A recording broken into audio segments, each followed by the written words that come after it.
technology, some interesting technology on the machine as we go through the demo. And also I would like to thank Braco for supplying us contrast vials. Without that, of course, we cannot do the contrast ultrasound.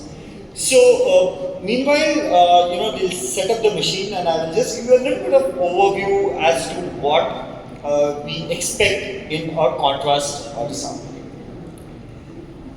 Okay.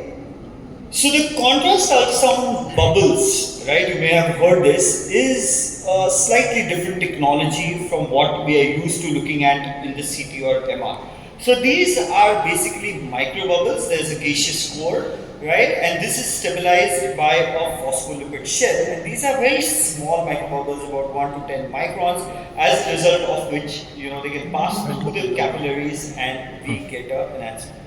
In India, right? So you have sulfur hexafluoride molecules which are stabilized by a phospholipid. So that is what the contrast is. We'll see how to prepare, how to inject, all of that. So this is how the contrast actually works. Once you inject these microbubbles into the bloodstream, they go and diffuse into the microvasculature. And here they start oscillating and they generate harmonic signals. So you need to have machines and transducers which are able to pick up these non-linear harmonic signals, right, on a contrast specific mode. So normally what happens is you drop the MI, so you start scanning in a low MI mode, right, and you are able to see these contrasts. So the biggest advantage of contrast is that it's not nephrotoxic, because these are microbubbles, they're excreted by the lungs, and this is by far one of the biggest advantages that we have, that this doesn't, you can freely do it when you have patients with renal insufficiency as well. It is cost effective if you split the vial over multiple patients. Of course, there is no radiation exposure, and the biggest advantage is that it is a dynamic modality. So unlike in the CT and MR where you're taking your images at some specific intervals, here you're going to be taking or you're scanning through the entire phase of the contrast study. So I will show you how we prepare the contrast once everything is ready, how we inject, right? But this is how we start seeing it. So the moment you turn on your contrast mode, this is the image that you get, and don't be alarmed, this is absolutely a normal thing to happen. We have a side-by-side view. So the moment we turn on a side-by-side view, we can see the lesion that we are targeting. Keep that in view as we inject the contrast. Now, what I would like to point out is, how far we've evolved with the contrast. And this is, I think we started using this extensively somewhere around 2009 or so with the SonoView, and we've really moved leaps and bounds since then. So, when we started doing this was the information that we were getting, right, in terms of enhancement. So, you had a lesion which was showing enhancement, and using the enhancement characteristic patterns, you decide whether this is a benign or a malignant lesion. Right, but for all practical purposes, this is still an subjective analysis. Why? Because you are looking at the image, you are looking at the type of enhancement and trying to get an assessment.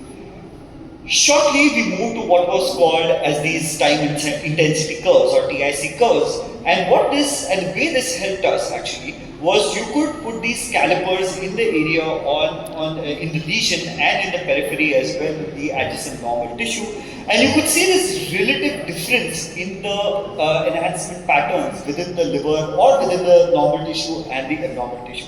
So rather than relying just on what you're seeing and your subjective analysis, you're now getting a more objective analysis of what is happening, right? So you have a parameter, you have some more proof, some more scientific data to go by. And over the last few years, we've moved into an era of what is called as a super resolution imaging.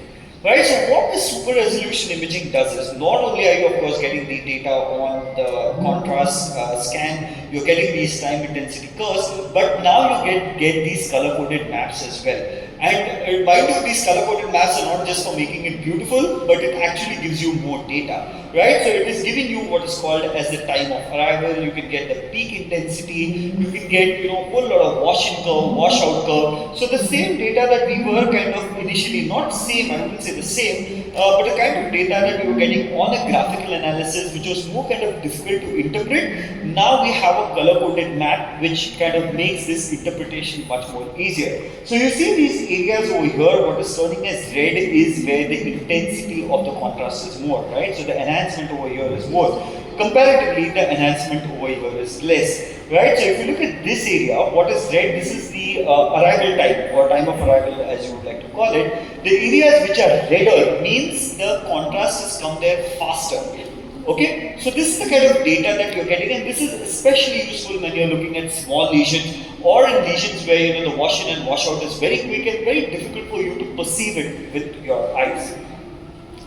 And now we're moving into an era of super resolution microscopy, and that is what Bino has brought with them, right? So these images are really fantastic, and what we're doing is with very high frame rates, which are going up to probably 800 frames a second. What we are looking at is individual microbubbles as they are tracking through the frame. Right? So we are not just looking at the enhancement pattern, you can actually trace these bubbles. Can you see this? All these bubbles are tracked by the machine. You can see the direction of flow, you can see how they are moving in that particular area. And not just that, when you process the data, and we'll see that shortly, what happens is we get a lot more data in terms of, you know, the vessel density, the complexity of the vessels ratio, and a whole bunch of perfusion parameters. There is so much of data actually coming in that we still need to, you know, sit and wrap our heads around what this data is and how we can use it. But this is where, you know, this URM really plays a very important role.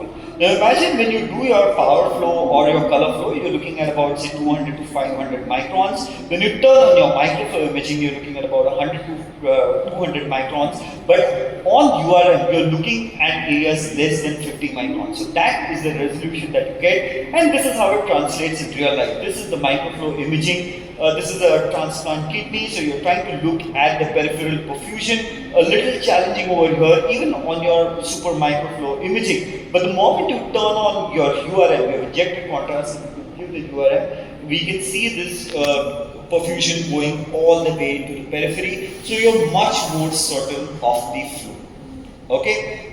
So it's absolutely a wonderful technology. I'll just quickly brush over what we see when we do these contrasts. Unfortunately, we had a liver case which couldn't come in, so I'll just quickly brief you on that. So similar to what we do in our CT and MR, we have phases. So we have an arterial phase, we have a portal venous phase, we have a late phase. So the arterial phase starts somewhere about 10 to 20 seconds, ends at about 30 to 45 seconds. The portal venous phase starts at about 30 to 45 seconds and ends at 120 seconds. And then you have a late phase which starts at 120 seconds. And mind you, the advantage is you don't have to compartmentalize these phases. You can see this across the 120 seconds. So you're able to pick up changes which happen in the early arterial phase or in the late arterial phase, early portal venous phase. You can pick up very subtle changes. And it's a fantastic tool when you want to pick up incidental lesions, or when you are not sure on the B mode whether there's a lesion or no, and you want to confirm if this is a lesion or no. You go ahead, inject a contrast, and you're definitely much more certain. So you have an answer then and there. And one of the biggest advantages is that we can definitely define what is a benign lesion and a malignant lesion. Right? So one fundamental way to differentiate it is during the late phase and to look at the washout. So when the moment you start looking at focal areas of washout, and this can happen as early as the late arterial phase, you are potentially looking at a malignant lesion. Generally, benign lesions have sustained enhancement in the late phase, and then you can look at the arterial phase for more characterization as well. So we have these wonderful guidelines. So as far as contrast ultrasound is concerned for focal liver lesions, it's a fantastic tool, no doubt about it. You can characterize the liver lesions and you get results as good as CT and MR. So focal liver lesions, characterizing with contrast ultrasound, rest assured you're going to be getting an answer. So, very simply put, what we see with a fat spared or a focal fatty infiltration is this ISO enhancement with the liver. I'm sorry, I can't go too much into details with the time restraints. And with the hemangioma, we see a very similar kind of pattern what we see on a CT or MR. We see this peripheral nodular enhancement with a gradual filling in. And this is extremely useful when you're looking at atypical hemangioma. So if you see this kind of a pattern on an atypical hemangioma, the enhancement pattern, you know this is a hemangioma, nothing needs to be done, just assure the patient and maybe you can just follow it up. Right, but one of the things that we all are most concerned about when we look at the liver is in a cirrhotic liver, and you want to try and identify the presence of a malignant lesion or a HCC. And similar to what we have on our CT and MR, the LIRADS, we actually have a ACR LIRADS on contrast ultrasound as well. So that's ACR LI LIRADS CUS, right? And we categorize this similarly, so we detect or say the possibility of a lesion having a HCC, and depending upon the enhancement patterns, we can come to these conclusions. But some of the major features that we look at when we do a contrast ultrasound, especially for detecting HCC, is of course arterial phase enhancement. And as far as the washout is concerned, we can actually time it. So we can see whether it's an early washout or a late washout. And we use the 60 seconds mark as a cutoff. So any lesion which is washing off before 60 seconds, we would label it as an early washout, and anything which is washing off late, more than 60 seconds, is a late washout. And we can also look at the washout degree. So whether it's a mild washout or is it a marked washout. And all these things, including of course the nodule size, when you put all these things together, you can predict the possibility of the lesion being a HCC. Okay, so the most characteristic feature of an HCC is when you have a late and a mild washout. So you see a lesion with arterial phase enhancement, but you see a late and a mild washout, it's almost characteristic of an HCC. Right, and this pattern is in fact seen with the smaller nodules as well, though the percentage goes on reducing. So this is the table that we use for detecting or identifying whether the lesion is going to be a LR3 or a LR4 or a LR5 category, depending upon the size, the arterial phase enhancement, and the washout. So again, just a very characteristic lesion. This was a lesion, and you can see that there is arterial phase enhancement, and in the late phase, you are seeing a mild washout. Okay. So late and mild washout, very characteristic of an HCC. And it's not just the HCC, but you can identify other lesions as well. So if you see this kind of a peripheral ring enhancement in the early phase, you know that this is going to be metastasis, and generally metastasis will show very early. So when I say early again, I'm talking of enhancement, a washout which is happening within less than 60 seconds, and you also see a marked washout. A similar kind of pattern you may also see with the cholangio-CA, and a very important use when you know there's a patient with a HCC and you want to identify whether the thrombus in the portal vein is a planned thrombus or a tumor thrombus, just go ahead and inject the contrast. If you see this kind of an enhancement pattern almost similar to the hepatic artery, you know that this is a malignant thrombus. And this is again how the curves help us. If you have a difficulty looking at it, you plot them, you get the curve, and you are much more certain of your diagnosis.